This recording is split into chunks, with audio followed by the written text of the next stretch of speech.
Imagine this. You're deep in a really good conversation, maybe sharing a laugh with a friend, right? Or perhaps you're just standing in a quiet line somewhere, maybe at the grocery store, just having a quiet moment. And then almost like it has a mind of its own, your hand just kind of drifts towards your pocket. Before you even, consciously decide, your thumb's already swiping, your eyes are scanning, looking for, well, something. That subtle pull, yeah, that almost unconscious grab your phone has on your attention. That exact feeling, that's our starting point for this deep dive today. We're going to unpack these unseen chains of our digital lives and explore a really powerful, maybe even transformative philosophy to help you get back your most valuable stuff, your attention and your time. It's something we all recognize, isn't it? That instinctive reach. We're living in this time where we're just, constantly tethered to our devices, often without really getting the immense cost, the multifaceted cost. You might genuinely believe you're in control, that you only pick up your phone when you actually need it. But the numbers, they paint a very different picture, a pretty alarming one, actually. Did you know, for instance, that Americans, on average, look at their phones something like 144 times a day? 144 times. Wow. That's a lot more than I would have guessed. It is. And it's not just a quick glance either. People are spending over 4.5 hours daily just glued to those screens. And get this, more than 2 hours of that is dedicated just to social media platforms. And what strikes me, what's almost unsettling, is how aware people seem to be about this dependence. You mentioned stats like nearly 57% of Americans openly say they think they're mobile phone addicts. And 3 out of 4 admit they feel genuinely uncomfortable, even sort of anxious if their phone isn't nearby. Exactly. That's a really profound level of dependency, isn't it? Yeah. Widely spread. It shines a light on this pervasive issue that maybe for a long time many of us just didn't quite see coming. Or perhaps, let's be honest, didn't really want to admit was happening to us. Right, but that's the key thing here. Our deep dive today, it isn't about telling you to chuck your phone in a river and, run off to a cabin somewhere. No, not at all. That's a common misconception when you hear terms like digital detox. Yeah. Our mission here in this deep dive is really to give you a clear, actionable shortcut, a way to understand a powerful philosophy, digital minimalism. It's all about empowering you, helping you make technology work for you, not the other way around. It's about intentionally building deeper, more meaningful connections in your actual life and creating that vital mental space, for real thought, for creativity, just for being. And doing all this while still navigating this incredibly noisy, always-on digital world we live in. Okay, so let's really unpack this problem we maybe didn't see coming. Because it's so important to understand that constant pull you feel, that almost magnetic urge to check your phone. It isn't some kind of personal failing on your part. For a long time, I think many of us, myself included, just blamed ourselves, thought it was, lack of willpower. But what's really happening underneath it all? Is it just us? Or is something bigger going on? That's exactly it. And it's a relief, in a way, to know it's not just you. What we're all experiencing isn't really a personal failing. It's more the result of what some have bluntly called a lopsided arms race. Just think about it for a second. On one side, you've got billions, literally billions of dollars strategically invested by tech companies. They employ some of the absolute brightest minds in fields like behavioral psychology and neuroscience. And their primary goal, it's to make our phones and apps inherently irresistible, incredibly sticky, and frankly, by design, incredibly addictive attention suckers. Wow. Lopsided arms race. That's a powerful image. It is. They are meticulously engineered, piece by piece, feature by feature, to keep us hooked. Their goal is to maximize our engagement, which, let's be clear, often translates to maximizing our time spent on their platforms, regardless of the actual cost to our well-being, our focus, our real lives. And this is where understanding the mechanics of behavioral addiction becomes so important, right? Because these aren't just neutral tools we're using. They're crafted with our human vulnerabilities in mind. Precisely. These technologies are built to cleverly exploit our brain's natural reward system, specifically through something psychologists call intermittent positive reinforcement. Think about that little buzz, the vibration of a notification, or the flash of a like button appearing on your post, or seeing a retweet pop up unexpectedly. Yeah, those little hits. Exactly. Those aren't just random little things happening. They're variable rewards, unpredictable. And they flood our brains with dopamine. That's the powerful neurotransmitter we hear so much about. But here's the key thing. Dopamine isn't just about feeling pleasure. It's actually more powerfully about seeking, about anticipation. Ah, okay. So it's the wanting, not just the getting. You got it. That's why we feel that intense urge to constantly check our phones. Our brain is craving the possibility of a reward, that unpredictable hit, maybe even more than the reward itself. It's the engine of curiosity, really.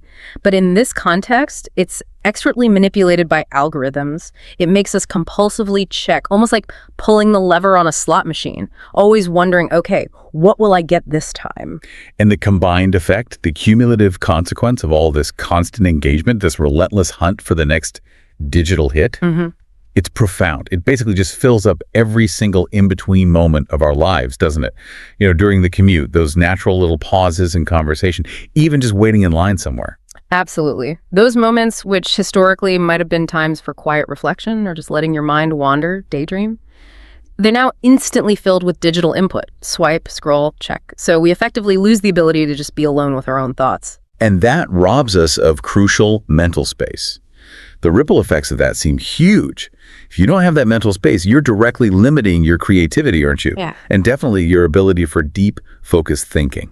And that lack of deep thinking, it directly correlates to limited personal growth, limited self-understanding. When you can't engage in that deep, reflective thought, those times when you truly process experiences, consolidate memories, connect different ideas, you're missing out. You're missing the very foundation of self-improvement, of understanding yourself and the world better. And this can ultimately lead to a kind of fragmented sense of self, a scattered focus, and often, an unsatisfied life because you're just constantly reacting to external things instead of proactively shaping your inner world. It's a silent cost, isn't it? Almost invisible until you really look. It is a silent, insidious cost that many people don't even fully recognize they're paying until they consciously decide to step back and observe.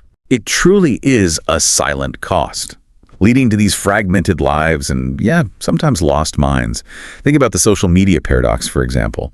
On the surface, it seems like it connects us, right? Keeps us updated on everyone's lives. But often, it actually acts as what some have called, pretty bluntly but accurately, a crappy substitute for real friendship. Crappy substitute, yeah. It's an illusion of connection, often. And the research consistently backs this up. It indicates that the more time people spend scrolling through social media, paradoxically, the more likely they are to report feeling lonely. Wow. More time connecting, more loneliness. Yeah. That's quite the paradox. It is. And we're talking about genuine connection here. The kind that research shows is fostered through real, rich human interaction. That means things like hearing someone's voice on a phone call, seeing their expressions face to face, not just, firing off text messages or collecting superficial likes.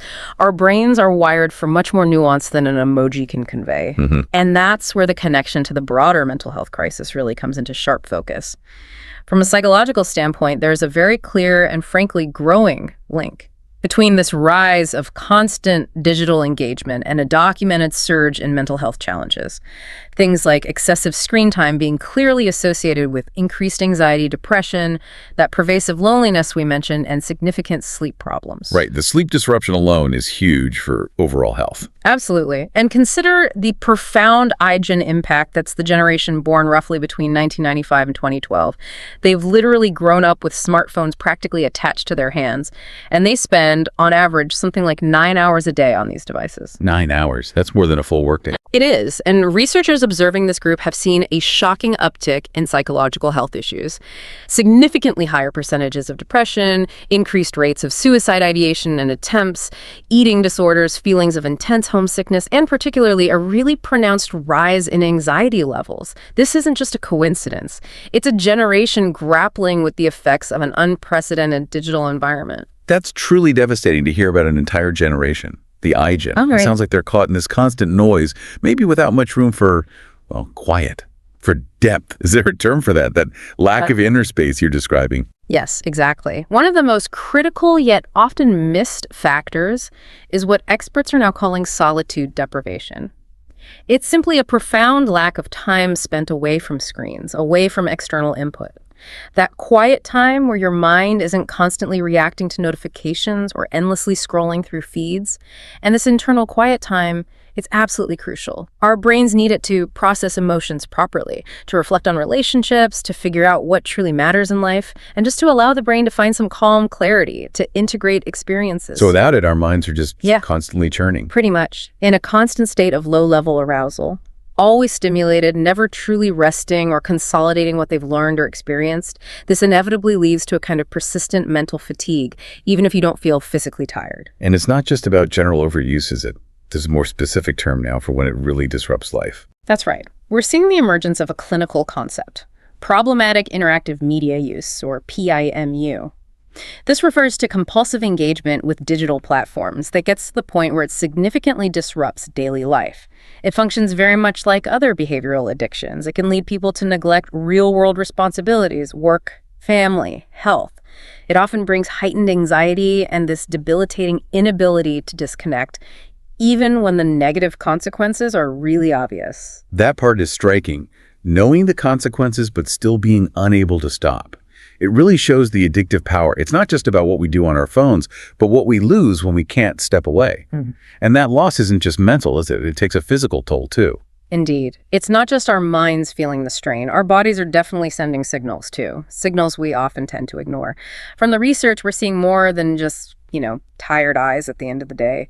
Prolonged screen use is linked to chronic eye strain, persistent headaches, and can even contribute to poor physical conditioning overall. Yeah, the tech neck thing is real. Very real. We're seeing rising rates of tech neck, that constant forward head posture, carpal tunnel syndrome from all the repetitive swiping and typing, and even potential impacts on cardiovascular health simply due to prolonged sedentary behavior. Consider these stark statistics from the Canadian government, for example. They revealed that Canadians spend over 10 hours a day, on average, in front of digital screens. 10 hours? That's almost half our waking life. Exactly. That's potentially causing significant physical discomfort, mental fatigue, eroding our overall energy levels, and over the long term, even increasing the risk of chronic health conditions. It really is a full-body impact. The data just doesn't lie, does it? When it comes to this difficult relationship we have with our phones. It's almost funny, in a dark way, how easily we fool ourselves about our usage. You mentioned earlier, half the public openly admits they sometimes just cannot stop themselves from checking their smartphones, even when they know they should be focusing on something else, despite their best intentions. Right. And here's the interesting bit. This isn't just a young person problem, not at all. A significant majority of middle-aged individuals also report struggling with this exact same compulsion. There's even a bit of a gender difference reported, with 54% of women compared to 45% of men reporting this inability to resist checking. It really cuts across demographics. That's widespread. And we're not even good at estimating how often we do it, are we? Not at all. That's what's truly eye-opening and maybe a bit humbling for all of us. If you ask people to guess how many times they check their phone daily, the average guess is around 25 times. Yet previous research, tracking actual usage, indicates the reality is likely somewhere between 49 and 80 times a day. Wow, double or even triple what we think. Exactly. It means most of us check our phones at least twice, maybe 3 times as much as we perceive. It highlights the significant and rather common disconnect between our perception and the actual reality of our digital habits. We're just not very accurate gauges of our own behavior here. And it's not just about the frequency of checking. There's this widespread feeling that our attention spans are shrinking. Now, I know definitive long-term scientific studies on this across the whole population are complex. They are. Measuring attention span accurately is tricky. Right. But public perception, it's strikingly clear. Nearly half the population, 49%, feels their personal attention span is shorter than it used to be. And again, this isn't just older folks complaining. It's consistent across age groups. 56% of 35 to 54-year-olds agree. Plus, 2/3 of people, a huge 66%, believe that young people today have shorter attention spans than previous generations. Even a majority of 18 to 34-year-olds believe that about their own generation. It feels like we collectively sense a shift happening. Which brings us to that persistent myth, that widely circulated idea. The 8-second attention span, goldfish level. Exactly. That famous stat that the average adult attention span is only 8 seconds. Well, it's actually a myth. It seems to have originated from a, let's say, misunderstood interpretation of a 2015 Microsoft study. Real psychological research confirms that our ability to sustain attention varies hugely depending on the task. Think about it, reading a deeply engaging book, listening intently to a complex lecture, staying focused while driving. Our brains are capable of sustained attention, but, and this is the crucial point, the constant interruptive nature of our digital environment undeniably challenges our capacity for that deep, sustained focus. It fragments it. So it's not that our brains are fundamentally broken, but the environment makes sustained focus harder. Precisely. It's more about the context and the design of the stimuli we're constantly exposed to rather than an inherent limitation of the brain itself. Yeah. Okay. And speaking of challenges to focus, let's touch on multitasking. Because there are some real misconceptions there too, right? Most people seem to get that, okay, using your phone in class probably hinders learning. Seems obvious. And that constantly switching attention between different media like TV and phone harms task completion. Yeah. Makes sense. But here's the surprising part you mentioned. A huge 51% of the public actually believes that multitasking at work, constantly juggling emails, calls, different tasks, makes them more efficient and feels more satisfactory. Yes. It's funny, isn't it? I think many of us get that feeling, that little rush of feeling productive when we're juggling 10 browser tabs and firing off quick replies. The perception feels incredibly efficient, almost like a productivity superpower. Totally. But the research, as you were saying, tells a completely different story. Less heroic, maybe. Indeed it does. A much less flattering story for our multitasking egos. This is where the real-world impact really bites. Research consistently and overwhelmingly shows that interrupted or fragmented attention in work settings does not make you more efficient. In fact, it significantly increases the likelihood of errors. Increases errors. Okay. Yeah. Every single time you switch tasks, your brain has to reorient itself. This process creates what neuroscientists call attention residue. Basically, a bit of your attention stays stuck on the previous task for a short while. So you lose momentum, you lose the deep context you had, and you expend valuable cognitive energy just getting back to where you were before the switch. So while juggling might feel productive, the cognitive cost is incredibly high. It leads to less effective work, more mental fatigue, and often that feeling of being constantly overwhelmed without quite knowing why. That disconnect between how it feels and what's actually happening cognitively is huge. It's critical. And addressing that disconnect is exactly what digital minimalism aims to do, not just by pointing out the problem, but by offering a clear, structured path toward a better way of engaging with technology. Okay, that leads us perfectly into the next phase. We've really laid out the problem, the unseen chains, the cognitive costs, the societal impact. Now let's dive into the solution, the philosophy itself, part 2. Unpacking digital minimalism, which, as you say, is a philosophy, not just a passing fad. This isn't just another tech life hack destined to be forgotten next year or some temporary detox you just bounce back from unchanged. It's presented as a more fundamental philosophy where, maybe surprisingly, less is actually more. That's the core idea. Less distraction, more focus. Less noise, more meaning. At its heart, digital minimalism is about making a deliberate, conscious choice about how you use technology. The core definition is something like a philosophy of technology use in which you focus your online time on a small number of carefully selected and optimized activities that strongly support things you value, and then happily miss out on everything else. Happily miss out on everything else. I like that part. It implies freedom, not deprivation. Exactly. It reframes missing out. And that's a crucial distinction. This philosophy stands in really stark contrast to those popular quick fix solutions we see everywhere. Things like just turning off notifications or setting some arbitrary screen time limit without really changing the underlying behavior or mindset. Digital minimalism argues that those minor tweaks, while maybe helpful in the short term, are ultimately insufficient for lasting foundational change. Right. They don't address the root cause. Precisely. True transformation, achieving a sustainable improvement in your focus and well-being, requires fundamentally rebuilding your relationship with technology. Starting from the ground up, using your deepest personal values as the actual blueprint, the guiding principle. It's all about intentionality. About understanding why you're picking up that device rather than just reacting to its constant pull. It shifts the focus from what you might give up to what you stand to gain focus. Time, depth, connection. Exactly. And that feels like such a freeing concept, doesn't it? Because digital minimalists, as described, aren't living in this constant state of FOMO fear of missing out on trivial online stuff or checking what the latest trend is. Their main focus, their primary concern, is protecting and actively enhancing the truly important parts of their lives. Yeah, the large things, as Cal Newport calls them in his book, the large things they already know for sure make a good life good. What are those large things typically?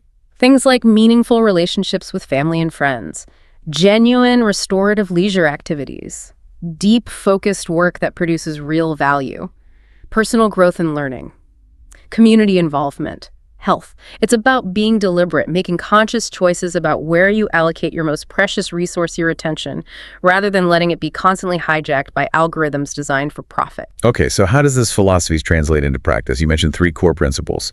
Yes, there are 3 core principles that really form the bedrock of digital minimalism. They provide a robust framework for making decisions. They are: Principle 1, clutter is costly. Principle 2, optimization is important. And Principle 3, intentionality is satisfying. These aren't just abstract ideas, they have deep roots and practical applications. All right, let's break those down. Principle 1, clutter is costly. What does that mean in a digital context? It sounds like something Marie Kondo would say about your sock drawer. Well, there's a connection, actually. It draws heavily from Henry David Thoreau's idea of new economics from Walden. Thoreau argued that the true cost of anything isn't just the money you pay for it. It includes the often invisible life costs, the amount of your life, your time, your mental energy, the stress, the effort required to obtain and maintain that thing. Okay, so apply that to apps and websites. Exactly. Applying this to your digital life means asking some tough questions. What are you really gaining from each app, each website, each subscription, each notification setting you allow? And, crucially, what are the true life costs in terms of your finite time and your easily depleted attention? Could the benefit you get from it be achieved in a less attention-demanding way? Unnecessary digital clutter apps you barely use, feeds you scroll mindlessly, notifications that constantly interrupt, they actively detract from your overall goals and values.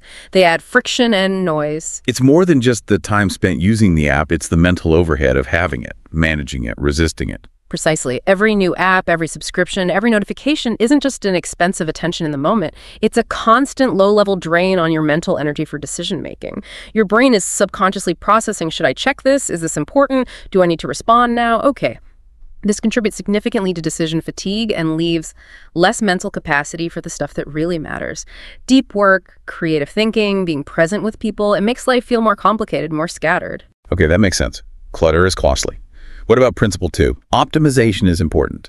This principle aligns really well with the classic economic concept, the law of diminishing returns.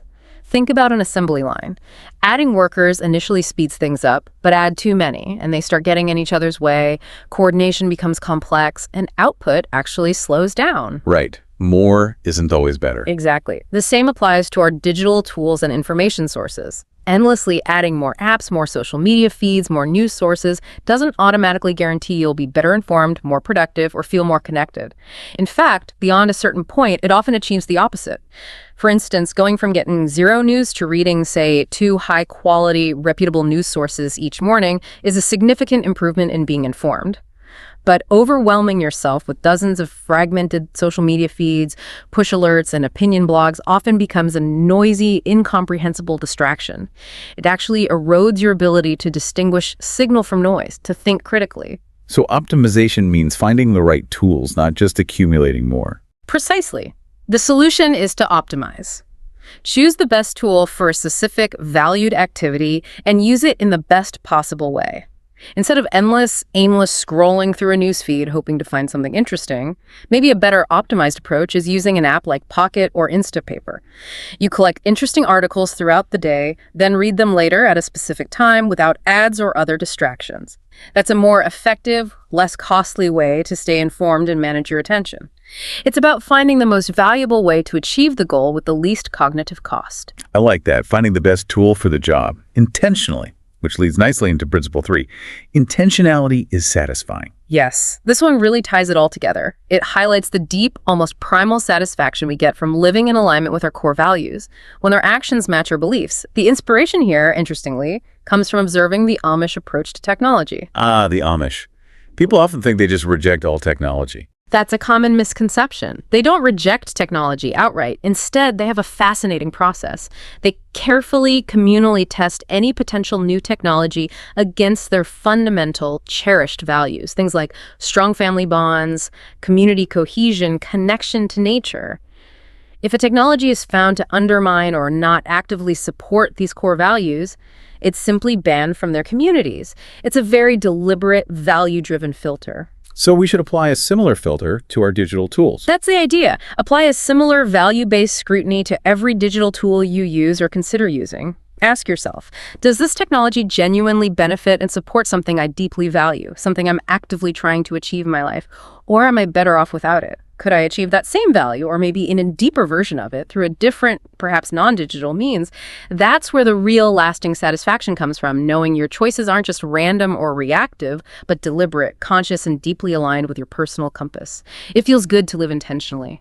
Okay, those three principles: clutter is costly, optimization is important, intentionality is satisfying, to provide a strong philosophical base. How do we put this into action? You mentioned the digital declutter. Exactly. This philosophical framework leads directly to the core practical exercise, the digital declutter. And it's crucial to understand this isn't just a temporary digital detox where you grit your teeth for a week and then dive right back into old habits. Think of it more like decluttering your house. It's a deliberate, systematic process designed to fundamentally reset your relationship with technology. The goal is to clear the slate and establish a new, much more intentional way forward. It typically involves a 30-day period and 3 key steps. All right, 30 days. Step 1. Step 1 is define your technology rules. And honestly, this is often the hardest part for people initially because it demands real, sometimes uncomfortable honesty with yourself. You need to sit down and confront every single piece of technology in your life, not just your phone apps, but streaming services, video games, news alerts, smartwatches, everything. And for each one, you ruthlessly determine if it's optional. What qualifies as optional in this context? An optional technology, for the purpose of this 30-day reset, is basically any device, app, website, or service that you could realistically stop using for 30 days without causing significant harm or disruption to your essential daily professional or personal life functions. So things like your work email might be essential, but maybe that addictive mobile game isn't. Maybe Netflix isn't truly essential for 30 days. Maybe even certain social media platforms are optional, depending on your life circumstances. You have to be really honest here. The more technology you can identify as optional and temporarily remove, the cleaner the slate you'll have for the rebuilding phase. Okay, define the rules, identify the optional tech. Then step 2 must be taking the break. Exactly. Step 2 is the core experience. Take 30 days off. Once your rules are set, you commit wholeheartedly to a full 30-day break from all the optional technologies you identified. To help with this, it's highly recommended to create a visible list.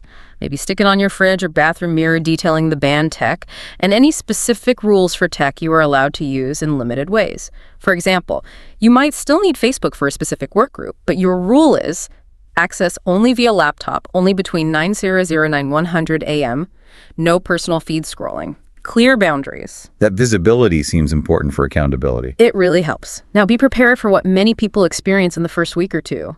The withdrawal period. The detox shakes, digitally speaking. Sort of. Your mind, being so accustomed to constant stimulation and readily available digital entertainment, will likely grapple with the sudden absence. It might feel boring, restless, maybe even a bit anxious. This is very much like a withdrawal period from any deeply ingrained habit. But the good news, based on many accounts, is that for most people, this initial discomfort starts to noticeably fade after the first 10-14 days. But it's not just about not doing things, right? You have to fill that void. Absolutely crucial. This isn't about sitting in an empty room staring at the wall for 30 days. During this break, the critical task is to actively explore and rediscover non-digital activities. Things that bring you genuine satisfaction, meaning, connection. This period should be one of, as Newport puts it, strenuous activity and experimentation. Try new hobbies, revisit old ones, spend quality time with people offline, engage with the physical world. The goal is to use this time to confidently craft a better, richer life where technology plays only a supporting role, serving more meaningful pursuits rather than dominating your time. It's about replacing low-quality digital distractions with high-quality analog engagement. That makes sense. It's an active rediscovery process. Let me share a really powerful real-life story that illustrates just how transformative this kind of radical step can be. It's about a young person, Gen Z, who was immersed in the internet from a very early age. First email at 6, smartphone at 12. Standard story now, right? They described feeling like a victim of the internet, constantly seeking validation through likes, even dreaming of becoming an influencer. This non-stop digital consumption, especially fueled by hyper-engaging platforms like TikTok and YouTube Shorts, eventually spiraled completely out of control. They ended up spending upwards of 16 hours a day in front of screens, particularly during a period of unemployment. 16 hours. That's barely time for sleep. Exactly. And the consequences were devastating, as you can imagine. It massively exacerbated their existing ADHD and bipolar II conditions. Their sleep schedule became non-existent. Basic hygiene was neglected. They experienced significant physical deterioration from inactivity and described this constant unsettling feeling of dissociation, feeling disconnected from their own body and brain. Wow. That sounds incredibly dark and frightening. A real breaking point. How did they get out of that? They reached that breaking point in mid-2020, and they made an incredibly extreme decision to go completely cold turkey for a full week, cut off nearly all electronics, warned friends and family they'd be totally unavailable. The first day, they described literally just staring out the window, completely unsure of what to do with the sudden, overwhelming quiet and lack of input. I can only imagine how jarring that must have felt initially. Extremely. But this radical step, this forced encounter with solitude, allowed something profound to shift. It led to rediscovering a creativity they thought was long gone. They started reading avidly again, tellingly. Their first book was Orwell's 1984, and they described this feeling that the entire environment around them suddenly had a different aura, as if the air felt fresher, the sunlight looked different, like qualities they'd forgotten existed had returned. That's incredible, like waking up. It really sounds like it. This intense, self-imposed detox, although shorter than the recommended 30 days, was successful enough to allow them to fundamentally reset. They were then able to transition into a much more moderate, healthier relationship with technology. They finally understood it as a potential tool rather than an inescapable master. It's a powerful testament to the brain's neuroplasticity, its ability to rewire itself when given the chance, and the profound impact of intentional disconnection. What an amazing turnaround. Truly inspiring and a stark illustration of the potential benefits. Okay, so after that intense 30-day break, or maybe a shorter radical reset like that, you move to the final phase, step 3. Reintroduce technology selectively. This isn't about just opening the floodgates again, is it? Not at all. This is where the intentionality really comes into play. It's about being extremely discerning, almost surgical. You don't just let everything back in automatically. For each piece of optional technology you consider reintroducing, you must subject it to 3 critical, probing questions. Okay, 3 questions for reintroduction. What's the first one? First, does this technology support something I deeply value? Something that genuinely, authentically adds significant positive value to my life? Be specific here. Second question. Second, is this technology the best way to support this value? This is a tough one. For instance, you might say Instagram helps you stay in touch with distant relatives, which is a valid value, but is passively scrolling their photos really the best way? Or would a scheduled weekly video call, or even sending a thoughtful email or handwritten letter, be a far more meaningful, high-quality way to foster that connection? Many people find that when scrutinized this way, most social media platforms don't actually pass this best way test for supporting deep values. That's a really crucial distinction. Yeah. The best way, and not just a way. And the third question. The third question is absolutely vital for making the change stick. It acts as a safeguard. How will I constrain my use of this technology going forward to ensure it maximizes its value and minimizes its harms? This means setting clear, concrete rules and operating procedures around its use. You must define how and when you will use it. For example, if you decide Facebook is the best way to stay connected with specific overseas family members, your rule might be, check it only on Sundays on your laptop for 15 minutes, only engage with family posts, no clicking like on public posts, no political arguments. You create a defined, purposeful boundary for every single digital tool you allow back into your life, ensuring it continues to serve your values and doesn't creep back into becoming a compulsive time sink. Right, so define the rules, take the break, and rediscover alternatives. Then reintroduce very selectively with strict usage protocols based on deep values. That's the digital declutter. Okay, now we're moving into part 3. Reclaiming your life, one intentional step at a time, building on that declutter foundation. And a huge piece of this reclamation, something we touched on earlier but needs more focus, is actively embracing solitude. It really feels like the lost art of just being alone with your thoughts.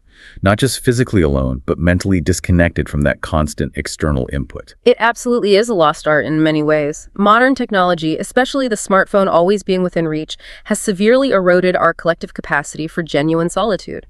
Our brains, which are naturally wired for social interaction and processing information, now seem to struggle. They struggle to process emotions, reflect deeply, or even just daydream without immediate external stimulation or distraction. This profound lack of time away from screens and constant input leads directly back to that concept we discussed: solitude deprivation. And we saw the potential consequences of that, especially in the younger iGen generation you mentioned. Exactly.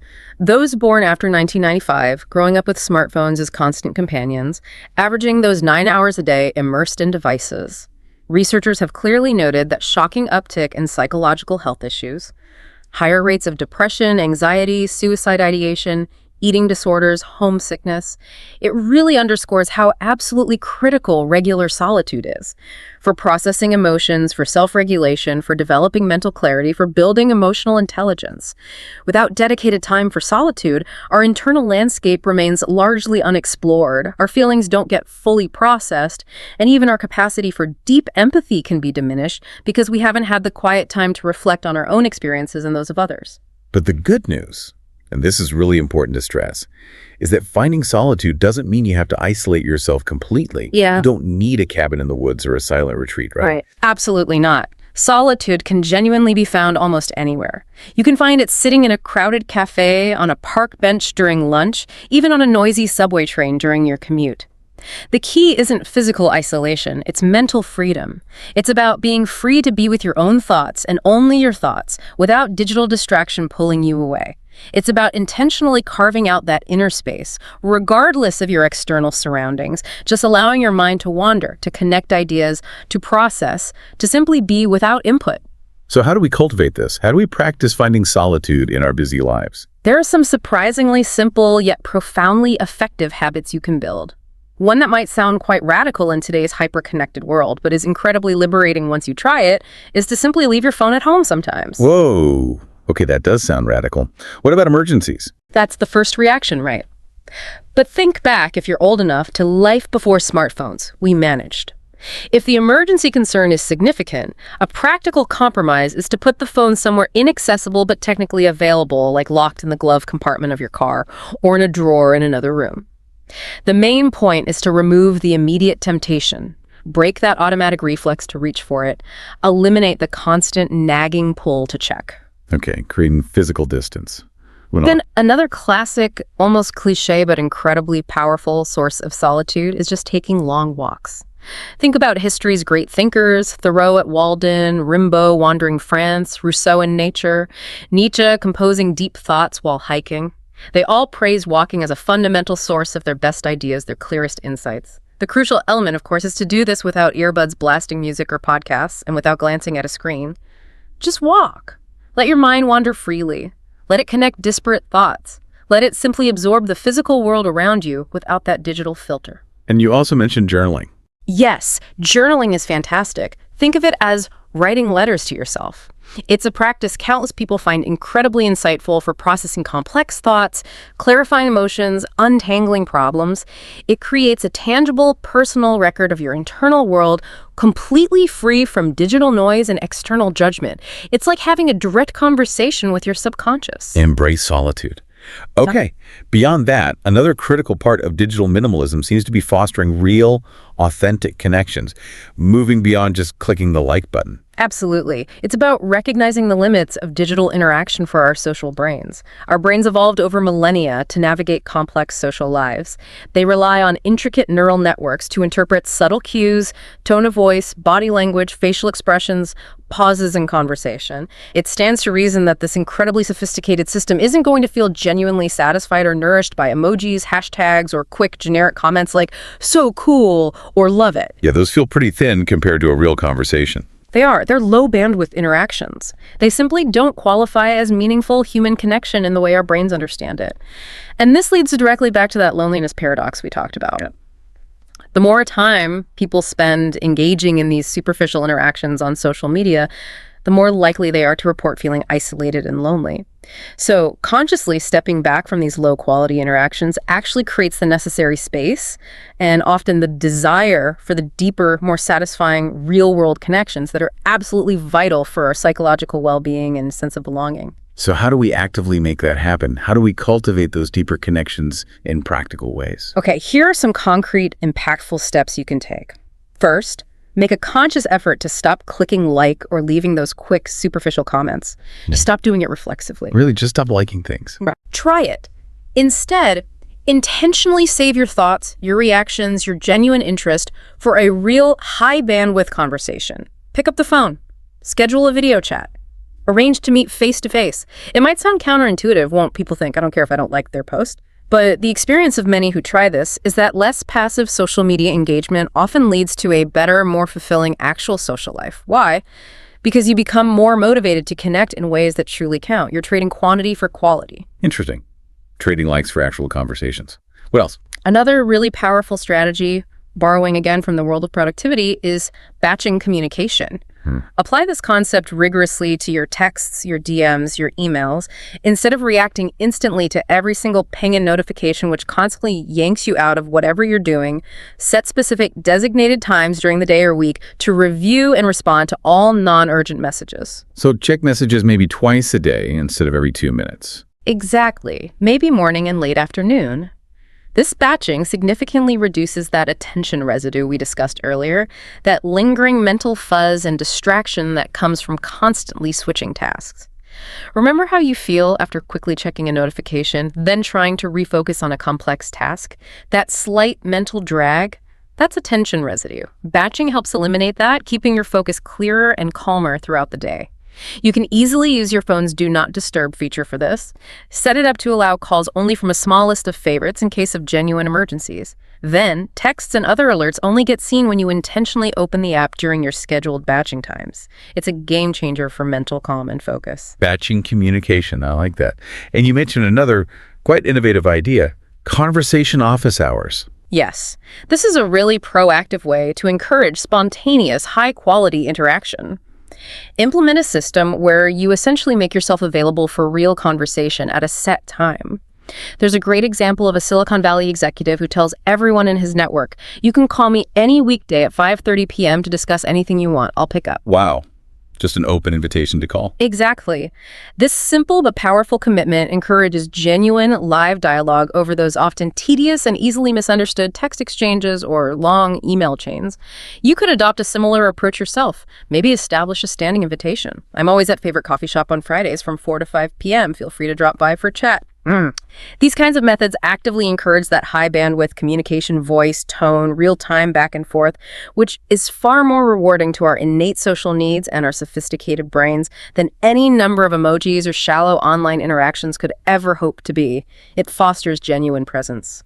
Okay, so we've decluttered, embraced solitude, started fostering deeper connections.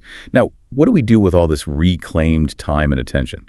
You mentioned a high-quality leisure. Yes, this is absolutely crucial. Once you've successfully carved out significant chunks of time and attention by minimizing digital distractions, the next essential step is to consciously fill that reclaimed space with high-quality leisure. And this isn't just about killing time or even being productive in a traditional sense. It's about activities that truly satisfy your soul, that rejuvenate your spirit. Think back to the ancient Greeks. Aristotle, centuries ago, emphasized the vital importance of leisure activities pursued for their own sake, activities that provide a deep source of inward joy for living a truly satisfying and meaningful life. This is about pursuing things purely for the pleasure, the intrinsic satisfaction, the personal growth they bring, not for some external reward, social validation, or just to check off a box on a to-do list. It's fundamental for deep well-being and contentment. High-quality leisure. It sounds relaxing. But you also mentioned something called the Bennett principle, that strenuous effort is more rewarding. That sounds less relaxing. It sounds counterintuitive, doesn't it? But the Bennett principle, popularized by Arnold Bennett and highlighted by Cal Newport, suggests that hobbies requiring effort, sometimes strenuous effort, are often the most deeply rewarding and energizing. Now, this doesn't necessarily mean physical exertion, like running a marathon, though that certainly counts for some. It refers more broadly to the mental and often physical effort involved in learning a complex skill, creating something tangible. The effort you invest in your leisure, the more profound the satisfaction, the pride, and often, paradoxically, the more renewed energy you gain from it.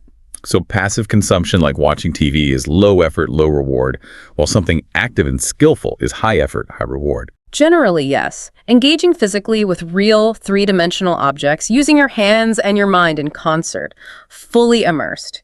This seems to be key to unlocking that deep satisfaction. This is why one key leisure lesson, often recommended, is to actively engage with the physical world, apply skills, work to create things of tangible value. And this doesn't always require fancy tools or a big workshop.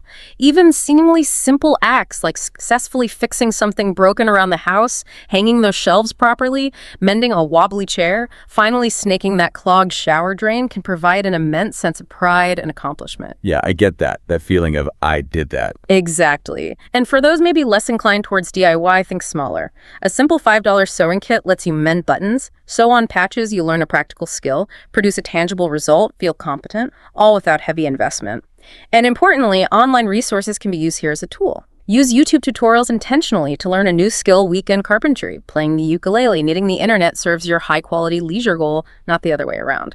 That intentional use of tech as a tool, not a time sink, keeps coming up. It's central. And we see amazing examples of people planning this high-quality leisure. Take Lisa, that real person planning her 30-day digital declutter we mentioned. She didn't just plan to stop using tech, she proactively prepared this elaborate activity box brimming with non-digital pursuits. She anticipated the potential boredom and planned to counter it with a long, diverse list of alternatives. Things like various arts and crafts projects, drawing, origami, embroidery, tackling her huge to-be-read pile of actual physical books, looking forward to the simple satisfaction of writing more by hand in a journal. So creative and mindful activities. Yes, and also contemplative ones. She prioritized meditating, aiming to establish a regular practice, and she wanted to re-embrace that simple yet profound joy of just sitting, maybe drinking coffee and watching the world go by, lost completely in thought, without feeling that modern compulsion to capture the moment digitally or share it online. Just being present. What about physical stuff? Oh yeah. Her plan included a big focus on physical activity too. Long walks, bike rides, paddleboarding, kite surfing, hiking, really reconnecting with nature and her own body. And on a more practical level, she even planned a big declutter of her caravan, finding satisfaction in organizing her physical space, which mirrors the mental declutter. What's really key about her approach is that she made sure these activities were genuinely offline ready. She requested library books in advance, downloaded a few ebooks to her Kindle purely as a backup, used intentionally, not compulsively, prepared her craft projects with offline instructions. That level of preparation is impressive. It shows real commitment. It's true intentionality in action, proactively filling the void left by digital distractions with meaningful, high-quality engagement, ensuring that the reclaimed time actually translates into a richer, more fulfilling life, not just an empty space waiting to be filled by the next notification. What about social leisure? Connecting with others offline. Another powerful strategy, both for high-quality leisure and for combating that loneliness paradox, is to actively join groups for structured in-person interaction. The most successful social leisure activities, the ones that really build bonds, aren't just about passively being in the same room as other people.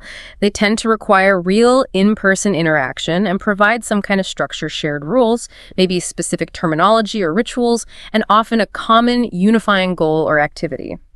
Think about things like joining a CrossFit gym or a running club, participating in a Dungeons & Dragons campaign, collaborating in a local writing group, engaging in lively discussions within a book club. So shared activity and purpose are key. Experience consistently suggests yes. Community-driven groups, especially those built around a clear shared activity or purpose, even free ones like a park cleanup crew or a board game night, often lead to stronger, more meaningful friendships and a deeper sense of belonging than just passively attending paid classes or relying on casual digital check-ins, because they foster authentic connection and shared identity through joint effort and real-world interaction. Okay, so fill the void with high quality, often effortful, ideally physical or skill-based, and sometimes structured social leisure. Now, a word of caution here. What about just relaxing? Does all digital entertainment have to go? Going cold turkey on, say, Netflix or YouTube seems hard. That's a very important point. And no, it doesn't necessarily mean eliminating all digital entertainment forever. In fact, trying to go completely cold turkey on all forms of digital entertainment, especially things you genuinely enjoy in moderation, can sometimes backfire. It can create a powerful sense of deprivation, making the whole lifestyle feel unsustainable, and might even increase the risk of eventually relapsing back into old excessive habits. Like an overly strict diet that leads to a binge? Exactly the same principle. A more sustainable and often more psychologically healthy approach is to intentionally schedule specific, isolated chunks of time for your preferred low-quality leisure activities. Maybe you decide Sunday evenings are for watching that show you like, or you give yourself 30 minutes after dinner for guilt-free YouTube browsing. Giving yourself these clear boundaries and designated times is actually much better for your mind than trying for total abstinence. It prevents that deprivation mindset. And here's the powerful idea. Over time, as you actively fill your life with more genuinely high-quality activities, more satisfying pursuits, more real-world connections, the underlying desire and the compulsive need for those lower-quality digital distractions will naturally diminish. So you won't need them as much because your life is richer elsewhere. Precisely. They lose their appeal, their power, because your time and attention are happily invested in things that provide deeper, more lasting satisfaction. Okay, that makes a lot of sense. Schedule the low-quality stuff to make the high-quality stuff stick. Let's wrap up part 3 by summarizing some really practical, tangible strategies people can start implementing for a more minimalist digital life, building on everything we've discussed. Absolutely. Let's get really concrete. First, and this is often the most impactful single step for many, seriously consider deleting social media apps from your phone. Just delete them. What if you need them for work or something? If they are absolutely essential for work, the recommendation is to access them only via a web browser on a laptop or desktop computer, and only during specifically scheduled, defined work times. This simple act creates a powerful physical and psychological barrier. It eliminates the effortless, impulsive, mindless checking that the phone app is designed to encourage. Right, make it less convenient. What else? Aim to turn your devices back into single-purpose tools whenever possible, instead of these all-encompassing distraction machines. If your circumstances allow, seriously consider having separate devices for work and personal use. This creates incredibly clear mental and practical boundaries. And when you do use social media, perhaps on that scheduled laptop time, try to adopt a professional mindset. Engage only in ways that are genuinely meaningful or directly contribute to a specific goal you have. Avoid that endless, aimless scrolling or reflexive liking. Use it as a tool, not as a time-killing playground. Treat social media like email, almost. Check it intentionally for a purpose. Kind of, yes. And related to that, actively embrace slow media. Make a conscious choice to prioritize deep engagement with things like physical books, maybe a print newspaper or magazine subscription, long-form articles, or in-depth podcasts like this one. These formats inherently encourage slower processing, sustained attention, and deeper understanding, reducing that fragmented, surface-level skimming that fast digital feeds promote. Slow media. I like that term. And dumbing down the smartphone. Yes. Wherever possible, dumb down your smartphone. Delete every app you identified as non-essential during your declutter. Turn off almost all notifications, maybe keep alerts for calls and texts from key people, but silence the rest. And make a conscious effort to prioritize phone calls over text-based communication for anything requiring nuance or real connection. Remember, our brains thrive on that high bandwidth social interaction, the tone of voice, the pauses, the immediate feedback, which texting simply cannot replicate. And setting clear boundaries around time and space. Absolutely crucial. Establish clear, non-negotiable boundaries for tech use within your home environment and your daily schedule. Designate specific screen-free zones. The bedroom is a big one for clip quality. Maybe the dining table to encourage conversation during meals. No devices allowed in these zones, period. Also, implement specific tech-free hours. Maybe no screens during meals, no devices for the first hour after waking up, or crucially, no screens for at least an hour before bed. These physical and temporal boundaries create invaluable mental downtime and clearly signal to your brain when it's time to truly disconnect and recharge. Don't be afraid to use the phone's own features too, right? Like screen time limits. Definitely. Don't shy away from utilizing the built-in features on your phone, like screen time on iOS or digital well-being on Android. Or dedicated third-party apps to set strict time limits for problematic apps or overall usage. These are tools designed to help you regain control. And what about those more hardcore tools? Blockers and lockboxes. Yes, for people who need stronger interventions, consider proactive tools. Website blockers like LeechBlock NG for Firefox, or Freedom or Cold Turkey Writer can completely block access to unproductive sites during specific times. YouTube curating extensions like Unhook can remove the incredibly distracting recommended videos, sidebar, and comments, allowing you to watch only what you intended to watch without falling down that rabbit hole. For Android users, minimalist phone launchers like O-Launcher or Ratio can radically simplify your phone's interface, removing visual clutter and making it far less engaging and addictive by design. And some individuals find great success with physical timed lock boxes like a K-Safe. You literally lock your phone away for a preset amount of time, physically removing the temptation entirely during focused work periods or family time. Like Lisa putting her phone away in a cupboard. Exactly. Lisa's personal plan included putting her phone away in a cupboard, silencing almost all notifications, and only checking messages 3 to 4 times a day at designated times. These tools and habits, when layered together and combined with that core principle of intentionality, create a really formidable defense against digital overwhelm. They put you firmly back in the driver's seat of your attention. Okay, so we've taken this deep dive into the powerful and I think potentially life-changing philosophy of digital minimalism. Yeah. It's really become clear as we've explored all this today that this isn't about hating technology or becoming some kind of lead-eyed hermit. Not at all. Instead, it is profoundly about intentionality. It's about choice. It's about finally recognizing that our attention isn't some infinite commodity. It's a precious, finite resource. And it's constantly under siege, often by incredibly sophisticated, addictive designs and just the sheer volume of digital noise. That's the core realization.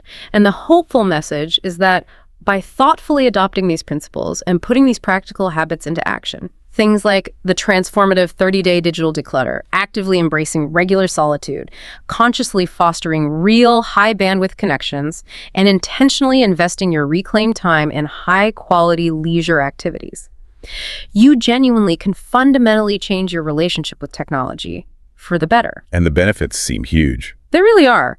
This path typically leads to a noticeable reduction in stress and anxiety levels, a significant improvement in your ability to focus deeply on important tasks, measurably enhance sleep quality, and perhaps most importantly, the cultivation of genuinely deeper, more satisfying relationships with the people who matter most in your life. Ultimately, all of this contributes to a profound, pervasive sense of overall well-being, a feeling of being more grounded, more present, more in control of your own life. It reminds me of that quote you mentioned earlier. Humans are not wired to be constantly wired. It couldn't be more true, especially for our digital age. This deep dive, I hope, has shown you that reclaiming your attention, your time, your peace of mind, it's not just some abstract possibility, it's achievable. And it's deeply, profoundly rewarding for your mental, your physical, and maybe even your spiritual health. So as you, our listener, reflect on all these insights, and maybe as you feel that familiar, almost unconscious pull towards your device right now, take just a moment to imagine. What would your own personal activity box look like if you did a digital declutter? What forgotten joys, what skills you always meant to learn, what deeper connections, what truly meaningful moments might be waiting for you just beyond the glow of the screen, waiting to be rediscovered when you intentionally choose to step back, even just a little, from all that digital noise. What hidden pockets of attention exist in your life right now that could be reclaimed and reinvested into something truly profound, something personally enriching, something that aligns with the life you actually want to live? We really encourage you to reflect on these ideas, maybe even revisit some of the practical steps we've discussed today, and perhaps begin your own journey at your own pace toward a more intentional, minimalist digital life. Until next time, keep exploring these ideas, keep learning, and keep diving deep into what truly enriches your life, both online and, perhaps more importantly, offline.